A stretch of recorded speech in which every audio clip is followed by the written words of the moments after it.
He said that he did support President Donald Trump's decision to authorize the use of military strikes against Iran. However, he says he would not support a presidential decision to authorize the use of U.S. troops on the ground in Iran. Now, he is Jim Carlin. He's a former state senator and attorney from Sioux City, and he's one of the two Republicans running for the U.S. Senate in Iowa. The military strikes against Iran began on February the 28th. At least 13 U.S. troops have died so far, plus others wounded, along with the scores of people killed in Iran. U.S. taxpayers are paying between $1 and $2 billion per day to fund this war. One of the most difficult things, obviously, that a member of Congress, especially a president, can be involved with is the decision about where to engage militarily. So how do you make, how and when is it appropriate for us to get involved? Well, people can, I understand President Trump's position on this. If you have 450 kilograms of 60% enriched uranium, and you just showed us that you had ballistic missile technology capable of going 2,500 miles, that mandates action, in my view. And he did the right thing. I know people don't want to hear that right now, but he did the right thing. And there's just too much at stake. And do I believe Iran would use a nuclear weapon? I do. And what really concerns me is the potential for sneaking in a dirty bomb in a container in one of our port cities. I mean, we really do have to start thinking along the lines of if they had the opportunity, what would they do?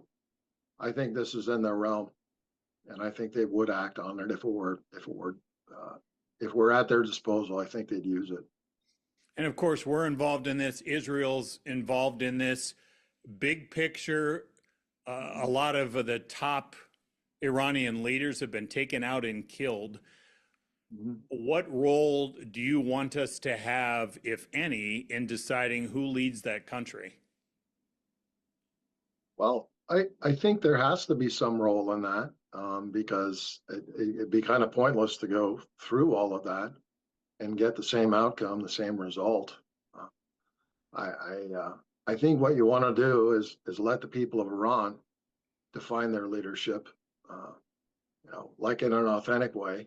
I'm not a big fan of nation building after what happened in Iraq, but if there's a process where you can meet out and give the people of that country, put those people in that country back in some semblance where they're governed by people who aren't tyrannizing them and terrifying them. And, when we saw the protests and thousands of people were murdered, I would think that's the direction you want to go in. That's the fine line, though, isn't it? I mean, isn't it very difficult where if we see some kind of potential threat, decide to take it out, but then that next humongous phase, if we can limit them, is who's going to lead the country and what role we have in it, and what role should we have, and if we should have any role, right? Well, the other thing is, are the people on the ground going to be armed to where they could stand up for themselves? I mean, the IRGC has tyrannized those people for decades. So where do they find the will and the weapons to put up a fight, to stand up for themselves? That's another big question that's going to have to be answered here. But, long ago, they would engage in siege warfare.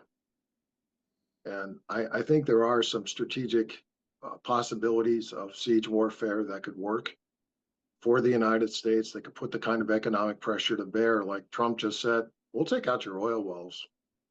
We're going to take out your economic resources and strength unless you come to the table.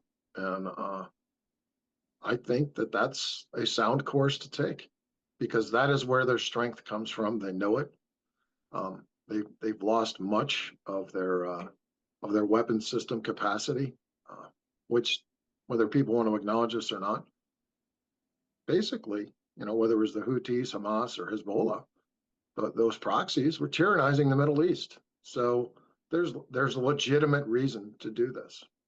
So we've taken action, albeit very differently, but in Iran, we already did in Venezuela, both times, part of efforts that, among other things, changed leadership. Why is that our role in the United States to be part of those efforts? You know, I'm not privy to the inside baseball with President Trump's information that he gets. There's politics and then there's reality. And China and Russia are a threat to the future of this country, and how that's being exacted and carried out. Like sometimes a war doesn't look like missiles and bombs.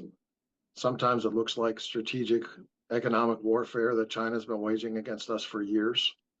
And if we go down this path further where we're not making anything and China's making everything, and we become so depleted economically that we're done. I think the economic realities of having control of the oil in Iran and Venezuela very well may factor into this, and you couple that with the fact that their leadership was being controlled by China and Russia in some measure, at least at the very least, influenced in a way that isn't going to, I guess, be used in such a way that it's going to advance China, Russia, and tyrannical interests, rather, in the Middle East. And those are realities. Politics aside, those are realities you have to deal with. And I think President Trump is trying to do that very thing.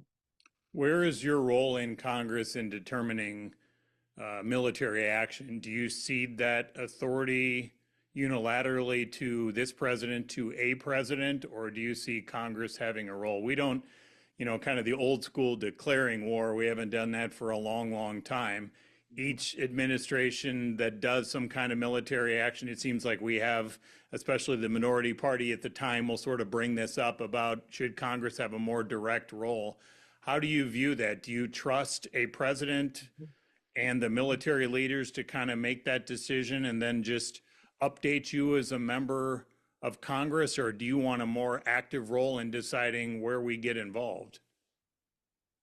We have the Constitution for a reason, and it's a system of checks and balances. And I think you do have oversight, and I think you do need to speak up when you don't agree with something. And if you don't think it's the right course for America to take, then you have to speak up. And a lot of times you're going to pay a price on the political capital side of it, but you do have to provide authentic oversight that reflects the best interests of America, and that's your job. And the Senate oversight of things right now, 60% of the assets in our DoD are unaccounted for. If you can imagine that, I mean that is a very serious problem that has lacked the oversight that it needs. The Military Times reports that the Pentagon has failed its annual audit for the 8th straight year and is the only federal agency to never pass one of these audits. President Trump wants to increase military spending for the coming year by about 40%.